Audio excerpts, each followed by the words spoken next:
નમસ્કાર. ભારતનો નકશો ક્યારે ધ્યાનથી જોયો છે? તેની સરહદો કેટલી વિશાળ અને સાચું કહું તો જટિલ છે? આજે આપણે આ જ જટિલતાને એકદમ સરળ અને રસપ્રદ રીતે ઉકેલવાના છીએ. ચાલો, એક સવાલથી શરૂઆત કરીએ. શું ભારત સાથે જમીન સરહદ ધરાવતા સાતેય દેશોના નામ તેમની સરહદની લંબાઈ પ્રમાણે મોટાથી નાના ક્રમમાં યાદ છે? થોડું અઘવું લાગે છે નહીં? પણ શું થશે જો એમ કહેવામાં આવે કે આ આખા ભૌગોલિક કોયડાનો જવાબ એક બહુ જ સીધા સાદા વાક્યમાં છુપાયેલો છે? અને એ વાક્ય છે બચપન MBA. ના, આ કોઈ મેનેજમેન્ટની ડિગ્રીની વાત નથી ચાલી રહી.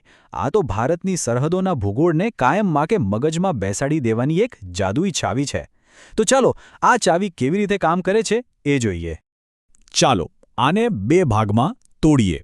પહેલો શબ્દ છે બચપન, હિન્દીમાં જેનો અર્થ થાય છે બાળપણ.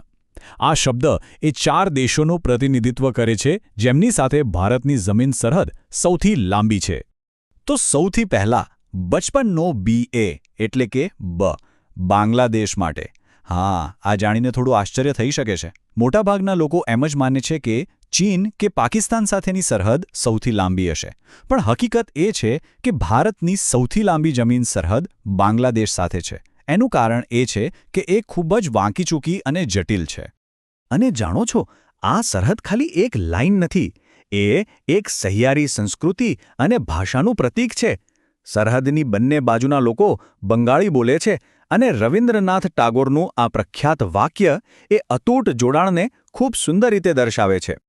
બચપણમાં હવે આગળ વધીએ તો CH એટલે કે ચ આવે છે ચીન માટે અને PA એટલે કે આવે છે પાકિસ્તાન માટે. આ બંને સરહદો માત્ર ભૌગોલિક નથી, એ ઇતિહાસની મહત્વપૂર્ણ રેખાઓ પણ છે.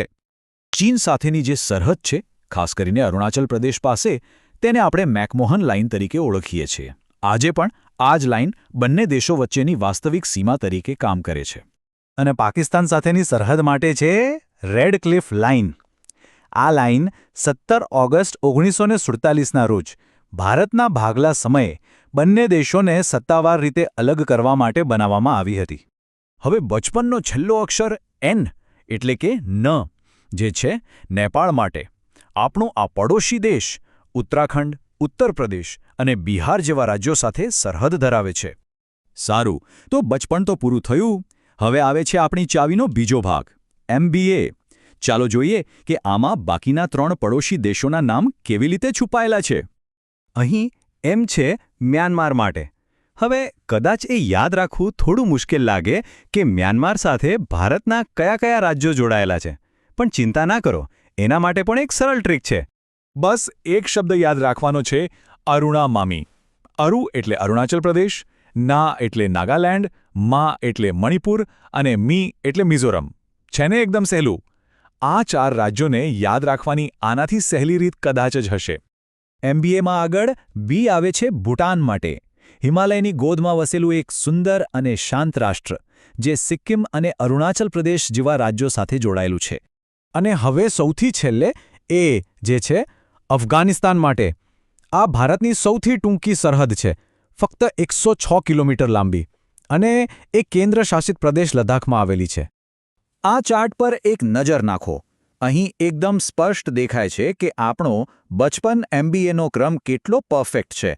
જુઓ, બાંગ્લાદેશની સૌથી લાંબી સરહદ અને અફઘાનિસ્તાનની સૌથી ટૂંકી સરહદ વચ્ચે કેટલો મોટો તફાવત છે. આ ચાર્ટ જોઈને બધું જ સ્પષ્ટ થઈ જાય છે. તો આપણે જમીન સરહદો વિશે તો ઘણી વાત કરી, પણ ભારતની ઓળખ માત્ર એટલી જ નથી. દેશ પાસે એક ખૂબ જ વિશાળ અને વ્યૂહાત્મક દરિયાકિનારો પણ છે, જેની પોતાની એક અલગ જ કહાની છે. જો આપણે ભારતના મુખ્ય ભૂમિભાગની વાત કરીએ તો તેનો દરિયાકિનારો લગભગ 6100 કિલોમીટર લાંબો છે. પણ જેવી રીતે આપણે આંદામાન અને નિકોબાર જેવા ટાપુઓને પણ ગણતરીમાં લઈએ તો આ આંકડો વધીને 7516 કિલોમીટરથી પણ વધુ થઈ જાય છે. આ દર્શાવે છે કે ભારતની દરિયાઈ પહોંચ ખરેખર કેટલી વિશાળ છે. અને આ વિશાળ દરિયાકિનારો ભારતના કુલ 9 રાજ્યોને સ્પર્શે છે. પશ્ચિમમાં ગુજરાતથી શરૂ થઈને મહારાષ્ટ્ર, ગોવા, કર્ણાટક, કેરળ અને પછી પૂર્વમાં તમિલનાડુ, આંધ્રપ્રદેશ, ઓડિશા અને છેક પશ્ચિમ બંગાળ સુધી ફેલાયેલો છે. તો આપણે જે પણ ચર્ચા કરી એના પરથી એક વિચાર આવે છે કે આ સરહદોનો ખરેખર અર્થ શું છે. તો આપણે શું શીખ્યા?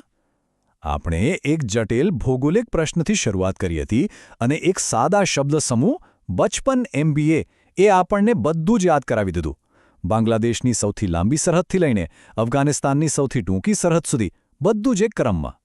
જ્ઞાનને આટલું સરળ બનાવવાની આ એક અદ્ભુત રીત છે. અને આ જ આપણને આપણા અંતિમ વિચાર તરફ લઈ જાય છે. આપણે જોયું કે નકશા પર દોરેલી એક લાઇન સરહદ બનાવી શકે છે, પણ ખરેખર એક પાડોશીને શું બનાવે છે? શું એ ખાલી ભૂગોળ છે? કે પછી એ સહિયારો ઇતિહાસ, સંસ્કૃતિ અને લોકો વચ્ચેના સંબંધો છે જે આ રેખાઓને પણ ઓળંગી જાય છે? વિચારવા જેવી વાત છે.